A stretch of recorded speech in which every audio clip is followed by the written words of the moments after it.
she dated Fred Astaire in secret. Now we know the reason why. Joan Crawford was born as Lucille Fay Lesueur on March 23, 1904 in San Antonio, Texas.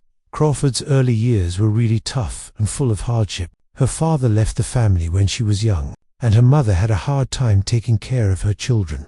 Lucille's difficult childhood made her really determined to escape her tough situation and rise above all the problems she faced. From the very beginning, she had a strong drive that would later make her one of the most unstoppable and strong actresses in movie history. Crawford got into show business in the 1920s, starting out as a dancer in traveling shows and eventually making her way to Hollywood, where her natural charm and beautiful looks caught the attention of movie studio bosses. She was signed by MGM and soon went through a big transformation both in her work and in her personal life. The studio gave her a new name, Joan Crawford, which was chosen through a contest in a fan magazine, and they began preparing her for stardom. Crawford's ability to change and reinvent herself quickly became her special talent. She went from being a chorus girl to a leading lady, representing the flapper style during the Roaring Twenties. Her lively screen presence, combined with her sharp intelligence and never-give-up work attitude, allowed her to climb up the ranks in an industry that was super competitive. By the 1930s, Crawford had made herself one of MGM's most successful stars. She was often cast in rags to riches roles, stories that were like her own life and really connected with Depression-era audiences. Films like Our Dancing Daughters in 1928 and Grand Hotel in 1932 made her reputation as both glamorous and relatable. She wasn't just a symbol of beauty, but also of determination and self-made success, qualities that made her an icon to working-class women who wanted a better life. Off the screen, her smart business sense helped her navigate the dangerous politics of Hollywood, allowing her to last while many of her fellow stars faded away. Crawford's career staying power was nothing short of amazing. Unlike many actresses of her time who were typecast or thrown aside as they got older, she kept reinventing her image. In the 1940s, after leaving MGM, she signed with Warner Brothers, where she delivered one of the greatest performances of her career in Mildred Pierce in 1945. Her portrayal of a struggling single mother who sacrifices everything for her daughter won her the Academy Award for Best Actress, securing her place among Hollywood's elite. This role also changed her public image, moving her from a glamorous starlet to a serious, dramatic actress. Her career continued well into the 1950s and 1960s, with memorable roles in films such as Humoresque in 1946, Possessed in 1947, and the gothic thriller Whatever Happened to Baby Jane in 1962, where she famously co-starred alongside her rival Bette Davis. This later film, though filled with tales of backstage fights and bad feelings, remains proof of her ability to command the screen and to fascinate audiences, even after decades in the business. Crawford's willingness to take on challenging roles that went against her glamorous image showed her artistic courage and her refusal to be put into Hollywood stereotypes. Joan Crawford's personal life was as dramatic and fascinating as her career on the silver screen, and much of the public's interest centered around her marriages, each of which showed a different stage of her life, career, and goals. Her first marriage was to the handsome actor Douglas Fairbanks Jr., the son of silent film legend Douglas Fairbanks Sr. and stepson of screen queen Mary Pickford. The couple married in 1929 at a time when Crawford was quickly rising to fame in Hollywood. Their union was one of glamour and high society, as they were often seen at parties and social events, representing the golden couple of the early 1930s. However, beneath the shiny surface, tensions soon appeared. Fairbanks Jr. came from one of Hollywood's most established families, while Crawford, who had fought her way up from a poor and difficult childhood, was still considered something of an outsider by the more upper-class Hollywood elite. Although the marriage started with promise, the pressures of their careers, differences in background, and perhaps the disapproval of Fairbanks' family put a strain on the relationship.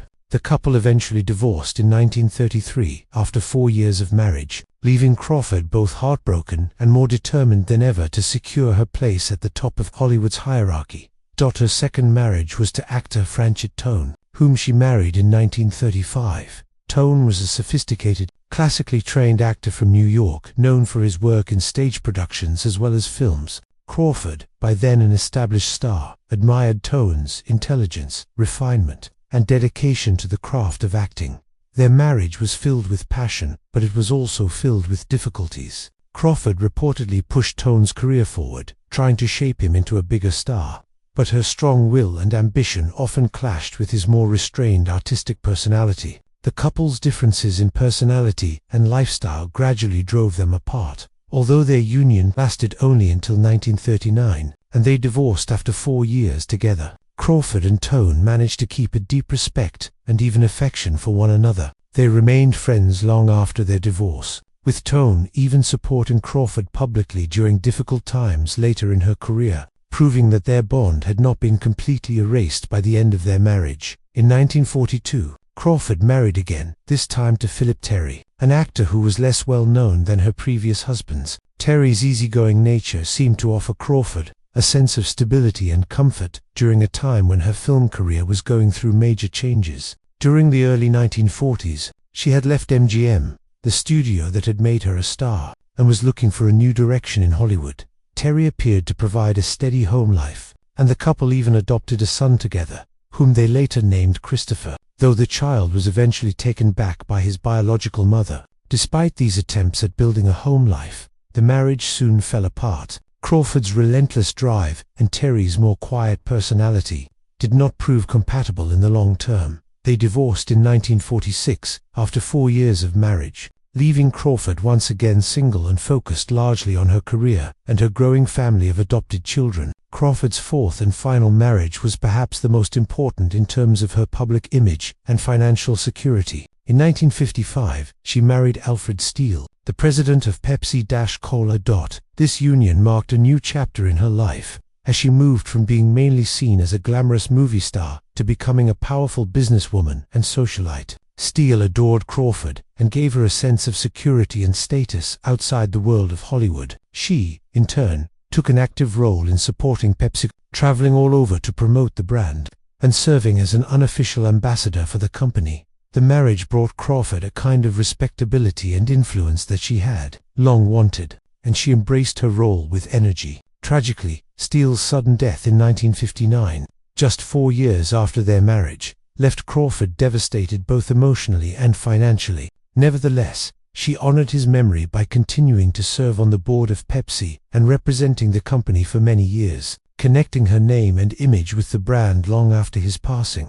When the film Dancing Lady was released in 1933, audiences were amazed by its blend of romance, glamour, and show-stopping musical numbers. For Joan Crawford, who received top billing, it was not only a pivotal project in her career, but also the beginning of one of the most interesting off-screen stories in Hollywood's golden age. Crawford found herself in the company of 3 remarkable men: Clark Gable, the rugged leading man with whom she already shared an electric chemistry; Franchot Tone, the refined and aristocratic actor who would later become her husband; and Fred Astaire, a newcomer to the screen whose charm and elegant dancing would soon make him a movie legend.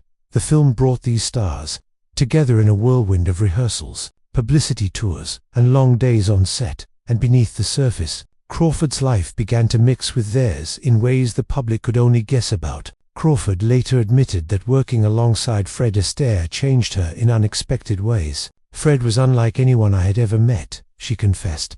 "He was graceful in everything he did, even when he wasn't dancing. He had a gentleness about him that set him apart in a town where so many men were trying to prove how tough they were."